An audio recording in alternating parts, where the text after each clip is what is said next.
Thanks for staying with us. I'm Bill O'Reilly reporting from Washington in the Weekdays at Bernie segment tonight. As you may know, ABC newswoman Martha Raddatz, CNN anchor Anderson Cooper will moderate the second presidential debate on Sunday night in St. Louis. Both Ms. Raddatz and Mr. Cooper have ties to the Democrats, leading some to believe the debate will not be fair. Joining us now from North Carolina, Bernie Goldberg. And you say? I say that, like most media elite, they're almost certainly not big fans of Donald Trump. But they have to be cognizant of the blowback after Lester Holt's performance in the first debate, where there was a belief, I think a legitimate one, that he was easier on Hillary Clinton than on Donald Trump.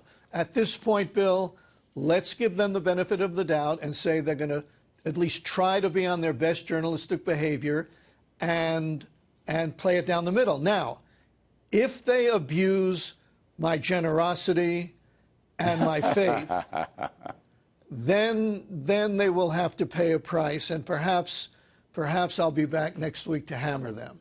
Well, here's my theory. This presidential election is unlike any of the others in our lifetime because Mr. Trump is seen as a pariah, not an opponent like Mitt Romney or John McCain or President Bush the Younger. He's seen as a pariah, somebody that the press has to attack, almost like Fox News. All right? In order to be responsible journalists, this is the mindset. We have to attack Trump. You can't just ask him a question. You got to try to diminish him because he's so bad.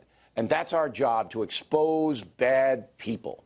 So that's the mentality that I think is coming in with a lot of these journalists. I don't think there's any question about that.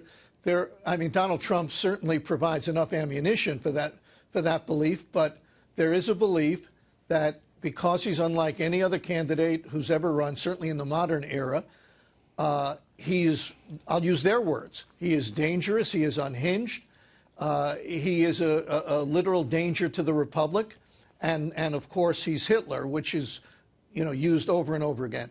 And because of that, you can't be an objective journalist, they say, because objectivity doesn't work this time around. They're wrong, and I'm no Donald Trump fan, but they're wrong to look at it that way. Their job is to present both sides. Let the American people are smart enough to decide.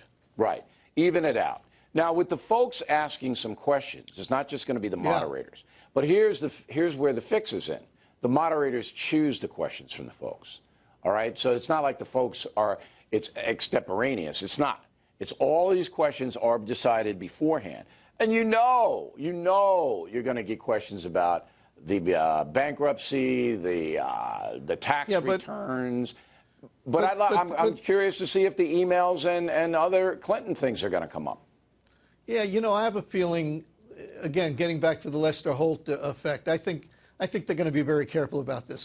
Look, the bigger issue to me, Bill, is that in debates like this, at a town hall debate, which is very different from a regular debate, yes, empathy is a big deal. It matters a lot. Yep. And Hillary Clinton, because she's a professional politician, knows how to convey empathy. She knows that George Burns was right when he said the secret of success is sincerity. And once you learn how to fake that, you got it made.